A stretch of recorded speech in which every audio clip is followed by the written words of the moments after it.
सो भाई साहब, जिस शख्स को, जिस इंसान को आप बहुत टाइम से देखना चाहते हैं, 20 साल वाला सीएस, जी हाँ, जिसको मतलब एज अ स्टूडेंट रहते ही जिसको काफ़ी ज़्यादा फेम मिल गया था, तो he is here with us. तो अथर्व हमारे साथ हैं और अभी इनकी आर्टिकलशिप चल रही है।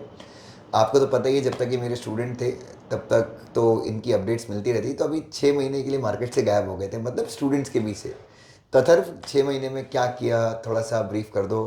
और सबसे इंपॉर्टेंट चीज़ मैं चाहता हूँ कि अपन एकदम स्पेसिफिक पॉइंट टू पॉइंट ये पॉडकास्ट करें, जहाँ पे मैं एकदम स्पेसिफिक क्वेश्चन पूछूँ and you answer them very specific, ताकि इस पॉडकास्ट का ड्यूरेशन कम हो और बच्चों तक ना वो जानकारी पहुँच जाए जो वो चाहते हैं। तो सबसे पहला question rapid fire round type का, यस। कि आर्टिकलशिप फर्म में करनी चाहिए या कंपनी में करनी चाहिए? फर्म और कंपनीज का बहुत सिंपल जवाब होता है कि अगर आप जैसे अगर लेट सपोज आपको क्लैरिटी है कि मुझे सीएस के प्रैक्टिस में जाना है, अपना शहर नहीं छोड़ना है, अपना खुद का बिजनेस करना है, then go for a firm. और अगर ये क्लैरिटी नहीं भी है और आपको लगता है कि मैं इस जोन में जाता हूँ जहाँ पे मुझे एनसीएलटी के कंप्लाइंसेस करने हैं, आरओसी के कंप्लाइंसेस करने हैं, और खुद का ग्रिप सेक्रेटेरियल कोर में ही बिल्ड करके मैं आगे जाके बिजनेस भी कर सकता हूँ, then you go for firms. एक अच्छे फर्म में भी अगर जाओगे, अगर जॉब करने का भी माइंडसेट है बट एरिया आपको वही स्पेसिफिक करना है, then go for big firms like, नाम ले सकता हूँ मैं या यार बिंदास लो, नाम क्या नाम है? Like VKC, Vinod Kothari company, MMJC, even MGC, ये जो बड़े बड़े फर्म्स है उसमें जाके आप अगर अप्लाई करोगे मुंबई में, जैसे वीकेसी I think one of the best, Vinod Kothari company, उसके जो इंटर्न्स लगते हैं वो फिर भले ही फर्म में आपने काम किया हो बट वो फर्म ही नेक्स्ट लेवल है कि आपको कॉर्पोरेट्स में सीधे हिट मिलता है। मतलब कॉर्पोरेट्स काफ़ी प्रायोरिटी देते यस, हैं। कॉर्पोरेट्स अगर विनोद कोठारी, बिकॉज उनका रिसर्च, तो फर्म्स अगर चूज करो then be very specific for choosing the firms. अगर फर्म में ही जाना है तो best of the best firms. Indore में भी कुछ अच्छे फर्म्स हैं, इंदौर के मैं नाम नहीं लूँगा, but if you are going for firm तो बढ़िया फर्म्स। और अगर ये क्लैरिटी है कि मुझे जॉब में ही जाना है, कोर सेक्रेटेरियल में सिर्फ सेक्रेटेरियल वाले आरओसी कंप्लाइंसेस नहीं करने हैं, थोड़ा अलग एमएनसी का एक्सपोजर चाहिए, लिस्टिंग रेगुलेशन का एक्सपोजर चाहिए, इन इन टोटलिटी जॉब में ही जाना है, then go for companies. Question two, CS करने के बाद, आई थिंक सीएस कर लिया, अभी 6 महीने हो भी गए हैं। हाँ, 6 महीने हुए। लाइफ में क्या चाहिए, मतलब जो बच्चे इतना सेक्रीफाइस करते हैं, स्लीपलेस नाइट्स, त्याग, इतना सब कुछ करते हैं, is it really worth? Absolutely really worth it. क्योंकि मैं जब देखता था, 2 साल मैं कमरे में बंद रहा हूँ, 2 साल उससे पहले कोविड का, तो ऑलमोस्ट 4-5 साल में कमरे में बंद रह के पढ़ाई किए। बट सी एस के लिए टू बी स्पेसिफिक 2 साल, तो तभी मैं बिल्कुल घूमने नहीं जाता था, फ़ोन भी एकदम कम यूज़ करता था, बिल्कुल ट्रैवलिंग नहीं, दोस्तों के साथ यहाँ जहाँ जाना नहीं, कुछ नहीं करता था। बट जब से सी एस बना हूँ, मैं मुंबई शिफ्ट हो गया, सी एस बनने के 7 दिन के अंदर ऑफर लेटर हाथ में, करीब 20 दिन के अंदर मैं मुंबई में एमएनसी में पहुंच गया। बट उसके बाद जब मैं अपनी लाइफ देखता हूँ कि वो फ्रीडम मिल जाता है आपको, तो it is absolutely worth it. Even in articleship, अगर आप एक अच्छी जगह से आर्टिकलशिप करते हो तो then pay is enough for you to sustain in a metro city. वो आई थिंक मुझे लगता है हमारे कोर्स की एक बड़ी बात है कि एक इंटर्न लेवल पे ही आप सेल्फ सफिशिएंट बन जाते हो, एक मेट्रो सिटी लाइक मुंबई में रहने लायक बन जाते हो। तो वो काफ़ी मुझे अच्छा लगता है। फिर बहुत सारे जो शौक होते हैं वो धीरे धीरे छोटे छोटे, लाइक शूज़ खरीदना है, एक स्नीकर खरीदना है, सर को पता है मैं 2-3-4 स्नीकर लिए हैं, मैं सर को बताता हूँ कि सर ये मुझे, आप याद है हमारा डिस्कशन हुआ था कि ये वाला जो नाइकी का स्नीकर है अच्छा है तो ये मैं लेता हूँ। तो वो जब लिया तो मैं आप सर को बताया। लौंडे का ड्रेसिंग सेंस ही देख के समझ गए होगे कि पैसे काफ़ी अच्छे आ रहे हैं, और पैसे के साथ में एक मेरे ख्याल से डिग्निटी। या it is about the freedom, या फिर वैसा एक सेंस ऑफ सेटिस्फैक्शन होता है कि अभी this is done, now what's next. But ये तो हो गया, तो वो एक हैप्पीनेस होता है, सेटिस्फैक्शन होता है। मेन तो फाउंडेशन मिल जाता है कि ये दिस इज़ द फाउंडेशन। अब it is like a trampoline, कि आप फाउंडेशन मिल गया है, अब इससे जंप मार के ऊपर कितना जाना है वो हमारे ऊपर है, बट इससे नीचे तो नहीं जाएंगे। वो एक कॉन्फिडेंस दिला देगा आपको सीएस का कोर्स। एक आईआईटी का एक स्टूडेंट मिला और he was preparing for IIT. तो मुझे उसने कहा कि सर, लाइक हमारी बात हुई, थोड़ा सा हम चाय की दुकान पे मिले। सो तो उस ऐसे हमारा कॉन्वर्सेशन हुआ, तो उसने मुझसे पूछा कि सर आप क्या करते हो। मैंने सारी चीज़ें बताई। तो मैंने उससे पूछा कि तुम आईआईटी क्यों कर रहे हो। तो उसने बोला, सर हमारे आईआईटी में ना मैं 30 की एज तक 40 लाख के पैकेज पे पहुंच जाऊंगा। तो अतर मैं उस समय मैं बोला कि मैं बच्चों को यूट्यूब पे वीडियो बना के बोलता हूँ कि 30 की एज तक अगर अपन 20 के पैकेज पे भी आ गए तो इट्स गुड। तो अगर क्या 30 की एज तक, मतलब जैसा आप, क्योंकि मुंबई में मैं हमेशा बोलता हूँ कि मुंबई इज़ द प्लेस जहाँ पे इतनी अपॉर्चुनिटीज़ हैं। अभी आपसे पहले दीप सर आए थे, CS दीप शाह, तो वो मुंबई में ही काम करते हैं। तो क्या है, 30 की एज तक 40 लाख के पैकेज पे पहुँच सकता है आदमी, अगर वो 22-23 की एज में CS बन गया हो, जैसे आपके जैसा? I want very specifically comment 40, क्योंकि वो बहुत वेरी करता है। ऑफकोर्स देर आर पीपल जो पहुंच सकते हैं, बट यस, एक चीज़ मैंने देखी है, मैं अभी रिसेंटली किसी से मिला, 3 साल का experience and he is getting 16 LPA 3 साल के एक्सपीरियंस पे, और उसका जो अब नेक्स्ट बिग शिफ्ट है वो 22 लाख पे हो रहा है। मतलब उसका ऑफर लेटर उसके पास है 22 हाँ, का? ऑफर लेटर उसके पास में 22 का है, of course in a big listed entity, but with just 3.5 years, like 3 साल का एक कंपनी में और 6 महीने का one of the big force. तो अभी उसका जो पे पैकेज है वो अराउंड अराउंड 20 का होगा इन हैंड, मतलब और 22 एज इफ क्या होगी 22 इज TTC तो उनकी? 20 लाख एज गया। क्या होगी अभी? 24 या तो मतलब 25। ये तो आराम से मेरे ख्याल से 26-27 की एज तक, 40 तक पहुंच ये हाँ, जाएगा। ये 21 की एज में CS बना है बंदा, और 3 साल के एक्सपीरियंस के बाद में 25 साल का है। यस, 25। सो मतलब पैसा है। बहुत है, अच्छा है सर। और क्या अथर्व 3 साल के बाद इंडिया में है या US दुबई कहीं पे मिलने वाला है? वो तो वक्त ही बताएगा। बट मन में क्या है? मन में बहुत कुछ है। बट बोल आई थिंक ये वाला क्वेश्चन थोड़ा टेक्निकल था क्या? बहुत आउट ऑफ सिलेबस था आउट क्या? ऑफ सिलेबस में स्किप करूंगा इसको। अच्छा, जैसे मैं अथर्व के मॉम डैड को जानता हूँ, मतलब शायद मैं पब्लिकली बोल रहा हूँ कि अथर्व से ज़्यादा अच्छे रिलेशन मेरे संदीप सर से हैं। We share a very good relation, और मैं हमेशा बोलता हूँ वो DJC के फाउंडिंग मेंबर हैं, क्योंकि उनका जो सपोर्ट मेरे लिए रहा, मतलब मेरे लिए सिर्फ एज अ स्टूडेंट, मतलब स्टूडेंट के फादर थे वो, बट संदीप सर कहीं ना कहीं मेरे लिए रोल मॉडल हैं, मतलब बहुत अच्छे इंसान है और बहुत अच्छा रिलेशन है मेरे से। तो मैं जानना चाहता हूँ अदर कि लाइक पेरेंट्स का क्या रिएक्शन होता है जब एक लड़का, खासकर मैं लड़का बोलूँगा because to be very specific, क्योंकि लड़कों से कुछ ज़्यादा एक्सपेक्टेशन होती है इन टर्म्स ऑफ अर्निंग। लड़कियां तो पापा की परी होती हैं, तो लड़कियां तो थोड़ा सा वो एक अपर एंड एक है कि भाई ठीक है, बट लड़के से काफ़ी रिस्पॉन्सिबिलिटी एक्सपेक्ट की जाती है, और लड़कों की लाइफ थोड़ी सी इस मामले में डिफिकल्ट है। Yes, we don't have a plan B. नहीं होता, प्लान भी नहीं होता। तो अथर, मतलब क्या लगता है, तो पापा का रिएक्शन कैसा था once you became like complete होने के बाद? वो तो सर बहुत बहुत हैप्पी है, वो पूरे फ्रेंड सर्कल में, और सर हम लोग मेहनत कर भी उन्हीं के लिए रहे हैं अल्टीमेटली। एग्जैक्टली। पूरी दुनिया, कोई भी दुनिया से, मतलब बाकी लोगों को नहीं फ़र्क पड़ता, सिर्फ वो 2 लोग हैं जिनको सबसे ज़्यादा फ़र्क पड़ेगा, पेरेंट्स को और आपके टीचर को। ये लोगों को ही ज़्यादा फ़र्क पड़ेगा कि आपकी ग्रोथ है, क्योंकि ये अल्टीमेटली ये लोग ही हैं जिन्होंने आपको ज़ीरो से एक सर्टन लेवल पे आते देखा है। तो वो तो बहुत खुश रहते हैं, वो सबको जहाँ भी जाते हैं उनको लोग मतलब वो अच्छा लगता है कि एक दो इवेंट में मैं गया और मैं थोड़ा पीछे था, तो लोग उनको आके मतलब इंट्रोड्यूस कर रहे थे, अरे इनका बेटा जो है वो CS बन गया है 20 की एज में। तो वो बहुत, उनको बहुत अच्छा लगता है कि लाइक जब उन बाकी लोग उनको इंट्रोड्यूस कराते हैं एज कि अरे इनका बेटा CS बन गया है 20 की एज में, तो वो बहुत खुशी की बात होती है उनके लिए। CS को जैसे बहुत सारे बच्चे क्वेश्चन पूछते हैं कि सी मतलब सर हम इतनी मेहनत करते हैं, बट CS को कोई कंप्यूटर साइंस बोलता है, कोई कुछ बोलता है, कोई सेक्रेटरी बोलता है, like it's specifically in Mumbai. What is recognition, like जब आप किसी को सोसाइटी को बाहर में CS क्या है ये बोलते हैं, तो how do people take it? क्या वो बोलते हैं कंप्यूटर साइंस का, या फिर लोग, या फिर मतलब how do people take it, like and the most important with in organization, मतलब यहाँ पे 2 क्वेश्चन है। Yes. पहला तो like how do people take it, and with in organization as like you are working in a company, in a very good company, so what is reputation that CS commands inside the company?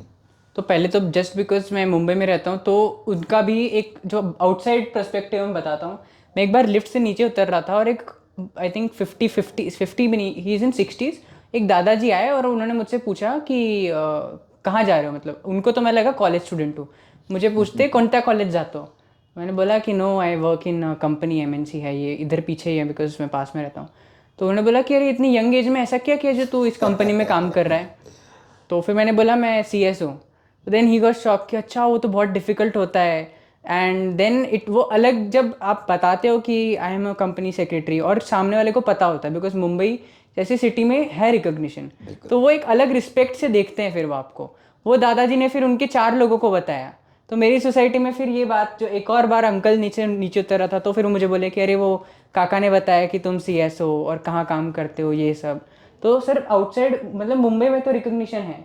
Same मैं railway station से आ रहा था, तभी भी मैंने एक uncle ने पूछा कि क्या करते हो, तो मैंने बताया। मोस्टली एक तो मुझे देख के लोगों को ये लगता है कि मैं तो या कॉलेज स्टूडेंट हूँ या स्कूल स्टूडेंट हूँ। अगर मैंने शेव कर लिया तो स्कूल स्टूडेंट लगता हूँ मैं। बिल्कुल। तो फिर उनको बताता हूँ, तो फिर दे गेट क्यूरियस। तो ये आउटसाइड मतलब मुंबई का पर्सपेक्टिव मुंबई के लोगों को पता है। ऑफकोर्स हमारा प्रोफेशन 40 साल पुराना है, 50 साल से ये प्रोफेशन 150 साल पुराना है, आज़ादी के पहले का। तो जो जो नाम है वो आई थिंक छोटे शहरों में इतना नहीं पता हमें लोगों को, बट मुंबई में लोगों को पता है ये चीज़। और इनसाइड द ऑर्गेनाइजेशन भी बहुत रिस्पेक्ट है, क्योंकि उनको पता है कि अगर हमने इन्फॉर्मेशन प्रोवाइड नहीं करी, हमने कुछ लीगल मैटर्स है उसमें नहीं एक्शन लिया, तो फाइनेंस टीम, टैक्स टीम, ऐसा नहीं है कि और वन मोर थिंग, ऐसे लोगों को लगता है CA और CS अलग अलग काम करते हैं सिक्लूड होके, नहीं। हमारा जो डिपार्टमेंट है in many entities it is called finance and legal. तो फाइनेंस और लीगल मिलके साथ में ही काम करेंगे। फाइनेंस लीगल में ऑफ कोर्स फाइनेंस भी आता है, टैक्सेशन मैटर्स जो CA के हैं, तो CA और CS मिलके ही काम करते हैं। ऐसा नहीं होगा कि हम इंडिपेंडेंटली काम कर रहे हैं तो हम लोग उनके बिना काम कर लेंगे या वो लोग हमारे बिना काम कर लेंगे। नहीं, अगर हम नहीं काम करेंगे तो वो लोग का भी काम अटक जाएगा, और अगर वो नहीं करते तो equally it is just a collaborative effort, entity वैसे ही चलता है। तो वो कंपैरिजन या वैसा कुछ भी बात नहीं है। रिस्पेक्ट भी बहुत है इक्वली, हम उनको जितना रिस्पेक्ट करते हैं वो हमको उतना रिस्पेक्ट करते हैं एक्चुअली। पूरे इंडिया के बच्चे जो ये पॉडकास्ट देख रहे हैं, क्या CS करने के बाद मुंबई जाना चाहिए? मैं स्पेसिफिकली बोल रहा हूँ कि पुणे हो गया, बैंगलोर हो गया, चेन्नई हो गया, हैदराबाद हो गया, इनको मैं एक जैसा मान रहा हूँ। या बिकॉज एज अ स्टूडेंट मतलब हो सकता है कि कई लोगों को ये बात शायद पसंद ना आए, बट मुझे लगता है कि मुंबई ना एक खान है, यस, और वहाँ पे इतनी अपॉर्चुनिटी, जितना हम नीचे जाएंगे ना हमको उतनी अपॉर्चुनिटीज़ मिलेंगी। मैंने भी अपने करियर की शुरुआत मुंबई से की थी। जो भी कम्युनिकेशन था, लोगों को समझने का तरीका, अगर मैं टीचिंग में भी थोड़ा बहुत आज जो भी आगे आया हूँ, तो मुझे लगता है Mumbai has played a very pivotal role in that thing. तो what would you suggest like to the aspirants कि should they come to Bombay? Obviously that will enhance your competition, but क्या उनको मुंबई आना चाहिए? तो वैसे मुंबई आने के मल्टीपल फैक्टर्स हैं। अगर वन थिंग, मुंबई जो है मुझे लगता है एक डायमंड, जैसे बोला डायमंड की या सोने की खदान है। बट आपको अगर वो खदान से अगर आपको सोना निकालना है तो बहुत ज़्यादा इंजुरीज होंगी, बहुत ज़्यादा रिस्क है, बहुत और अंदर बहुत जाना ज़्यादा पड़ेगा, मेहनत है। बहुत अंदर जाना और पड़ेगा बहुत ज़्यादा mentally। पेन है। Every day is a struggle in Mumbai. सुबह उठते से लेके रात को घर पहुंचने तक, even to take 6 to 8 hours of sleep, 6 8 तो छोड़ ही दो, 6 hours of sleep is a struggle in Mumbai, ये भी है फ्रॉम लाइक यस। तो वो है, आपको स्ट्रगल बहुत ज़्यादा करना पड़ेगा मुंबई में। बट जब वो रिजल्ट आता है, वो रिजल्ट भी बहुत ज़्यादा आएगा।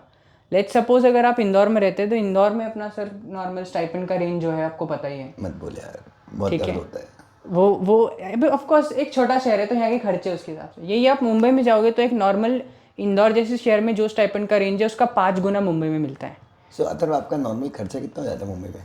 मुंबई में सर अब थोड़ा लाइफस्टाइल पे भी डिपेंड करता है, बाकी क्योंकि मैं थोड़ा अलग लाइफस्टाइल है मेरा, तो मेरा हो जाता है मतलब अराउंड 20 to 25। बट 25 में you are able to maintain a या गुड लाइफस्टाइल। यस यस, और नॉर्मली यार बच्चों, मुंबई में आपको स्टाइपेंड भी मेरे ख्याल से 20 से 40 के बीच में मिल जाता है। आराम से। इवन फर्म्स भी 15-15, 20-20 हज़ार देती 15 हैं। फर्म्स, छोटे छोटे फर्म्स भी 15 देते 15 हैं देती मुंबई हैं, में। क्योंकि यार उतना खर्चा है। हाँ, तो आप ना अपने पैर पे खड़े भी हो सकते हैं, बट आपको अपने होम टाउन में रहना है। मैं हमेशा बच्चों को बोलता हूँ कि तुम यस, होम टाउन में रहो, लेकिन ना शुरू के 5 साल अपने करियर के मुंबई में जाके घसो, बहुत बढ़िया हार्ड है। वर्क करो, एफर्ट। शायद मैं, अथर्व यहाँ पे है, मैंने भी वही काम किया है, अथर्व ने वही काम किया है। और इनफैक्ट मेरे ख्याल से बहुत सारे टीचर्स हैं जो सेम चीज़, मतलब जो आज CS के बड़े बड़े टीचर्स हैं, तो even they all have done the same thing. मतलब ऐसे बहुत कम टीचर हैं जो डायरेक्टली टीचिंग में आ गए, तो मुंबई, उन्होंने पुणे, सबने कुछ ना कुछ मुंबई पुणे में स्ट्रगल किया है, and then they have come to this level. और मुझे लगता है यार टीचर्स तो फालतू में ओवर रेट हैं यार अथर्व। कि मतलब आज पहले जैसे मैं कभी कोई वीडियो डालता था तो बच्चे बोलते थे कि सर यू नो कि आप तो टीचर, मैं जब CS कोर्स की तारीफ, तो आप टीचर हो इसलिए आप ज़्यादा कमा रहे हो, तो इसलिए आप ये सब बातें करते हो कि CS बनने के 5 करोड़। बट मैं हमेशा बोलता हूँ कि यार टीचर्स ना ओवररेटेड है इन टर्म्स ऑफ अर्निंग. और शायद अथर्व जो चीज़ है ये अथर्व बताएगा जो ये देख रहा है कि यार टीचर्स ना लाइक कुछ नहीं कमा रहे यार. मतलब हम देखते हैं मतलब ठीक है, very happy, we are very happy, we are very satisfied, क्योंकि हमारे पास खर्च करने के एवेन्यूज ही नहीं है. तो हमको जितना आता है हमको वो भी हमको काफ़ी अच्छा लगता है, क्योंकि खर्च करने के लिए टाइम चाहिए, वो कहाँ है. सो अथर्व क्या आपको नहीं लगता कि, और अथर्व को तो मेरी इनकम सब कुछ पता है, तो अथर्व आपको नहीं लगता कि टीचर्स बहुत ज़्यादा ओवररेटेड है in terms of earning? Overrated तो नहीं बोलूँगा सर, बट या ऐसा नहीं है कि सिर्फ टीचर्स ही कमा रहे हैं इन टर्म्स ऑफ, या ऐसा नहीं है, ऐसा बिल्कुल नहीं है. मतलब अथर्व ने मेरे को कॉम्प्लीमेंट दे दिया, चलो भाई अथर्व मेरे मैं ठीक ठाक कमा रहा हूँ. नहीं, ओवररेटेड की बात नहीं है, बट हाँ आई थिंक टीचिंग में ग्रोथ ज़्यादा स्पीड में होती है, ये तो है. ग्रोथ ऐसा टीचर का ग्राफ जो है ना वो शायद ऐसा हो के एकदम ऐसा हो जाएगा, बिल्कुल. एकदम स्टीप ग्रोथ मिलेगी उसको. और एक नॉर्मल अगर कोई स्टार्ट करेगा सीएस तो उसका धीरे धीरे स्टार्ट होगा. Will start probably with 8 to 12 lakh, then move 3 साल के बाद में वो 20 लाख के आसपास पहुंचेगा. फिर और 10 साल है तो उसके बाद 45-50. और अगर 20 साल का एक्सपीरियंस जितना मैंने देखा है, after 20 years of experience, teacher का अगर गला गया 40 की एज में तो खत्म. तो कहानी खत्म. मैं टीचर जॉब के लिए जॉब तो कर नहीं सकता. अब क्या करेगा टीचर. और कॉर्पोरेट में ये है कि आप धीरे धीरे स्टार्ट भली कर रहे हो, 40 की एज तक आप 40 तक भी पहुंच जाओ, तो उसके बाद बढ़ना ही है. उसके बाद फिर मुझे लगता है एक बार जब 20 साल का एक्सपीरियंस हो जाता है ना, उसके बाद में मल्टीपल टाइम्स में बढ़ता है. मतलब जो ग्रोथ होती है उसका सैलरी ग्रोथ होता है वो सीधे एकदम 3 गुना 4 गुना 5 गुना वैसा हो जाएगा. That you reach probably after 20-30 years of experience. क्या पता आप 1.5 CR के पैकेज पे हो. आपने देखा है ऐसे लोगों को मुंबई में 1.5 करोड़ 2 करोड़. Yes. मतलब people actually make it. Yeah, I interact with them on a regular basis. तो बच्चों बस यही है कि ये छोटा सा पॉडकास्ट था, बट आई थिंक अथर्व ने इतनी से, क्योंकि सीएस क्या है ये वही आदमी बता सकता है जो उस फील्ड को फील करे. अथर्व एक आखिरी, जो अपन ने बैरक से पढ़ा है, ये मेरे लिए ये मेरी तारीफ है, जो अथर्व अपन ने इतना कंपनी लॉ को मर के पढ़ा है, बैरक से पढ़ा है, क्या इसका फ़ायदा हुआ है? बहुत फ़ायदा होता है. और कई बार कैसा होता है कि बहुत ग्राउंड लेवल चीज़ें होती हैं. जब आप अपने आप को मुंबई के स्टूडेंट से कंपेयर करते हो. हाँ, बहुत सारी ग्राउंड लेवल चीज़ें होती हैं जो कि अपडेट्स अभी अभी आए होते हैं. लेट्स सपोज, ऑफकोर्स क्योंकि हमारे इंडस्ट्री में सीनियर लोग हैं तो उन लोगों ने 1956 का एक्ट पढ़ा है, बट हम लोग एकदम ताज़ा पढ़ के आते हैं 2013 का SS1 जो अप्रैल में रिवाइज हुआ, SS2 जो वापस रिवाइज हुआ. तो वो जब कई बार बारीक चीज़ें जो होती है ना, वो शायद कोई अगर बहुत ज़्यादा, शायद आज से आने वाले 20 साल बाद मैं भी अगर सेम चीज़ करता रहूँगा तो वो मिस हो सकती है. क्योंकि it is procedural. Let's suppose कोई बड़ा फर्म है, वो सिर्फ प्रोसीजरल बात करेंगे. उनको मैं अगर बोलूँगा कि ये चीज़ ऐसे क्यों है, तो फिर वो ये बोलते हैं कि स्टैंडर्ड प्रैक्टिस. तो विच मैं जाके अड़ जाता हूँ उन पे कि क्या है ये स्टैंडर्ड प्रैक्टिस नहीं, मुझे लॉ में दिखाओ कहाँ लिखा है. और अगर वो दिखा पाते हैं मोस्टली तो वो बोल देते हैं नो स्टैंडर्ड प्रैक्टिस और वैसा. बट अगर मैं अड़ जाता हूँ कि नहीं मुझे दिखाओ लॉ में कहाँ लिखा है, तो दैट इज़ द थिंग जो मैं फिगर आउट कर पाता हूँ just because of bare act का नॉलेज कि ये स्टैंडर्ड प्रैक्टिस नहीं है, ये लॉ में लिखा है, इसलिए आप स्टैंडर्ड प्रैक्टिस बोल रहे हो. तो ये चीज़ बहुत फ़ायदा होती है कि आप कुछ भी अगर कर रहे हो, लेट्स सपोज मैं कोई फॉर्म फाइलिंग कर रहा हूँ, MGT 14 फाइल कर रहा हूँ, तो उसके अंदर क्या रिक्वायरमेंट्स है वो स्टैंडर्ड, मुझे बस प्रोसीजरल नहीं सीखना है, मुझे पता है कि वो किस सेक्शन से आ रही है, और उसके बाद में जो भी रिक्वायरमेंट्स है वो आपको प्रोसीजरल नहीं सीखना है. दैट इज़ अबाउट हमारा प्रोफेशन जो है. बोलते हैं अगर आपने बेयर एक्ट से पढ़ा हुआ है ना, देन यू नो कि MGT 14 क्यों फाइल कर रहे हैं, उसके साथ क्या अटैचमेंट्स जा रहे हैं, कितने दिन में फाइल होगा.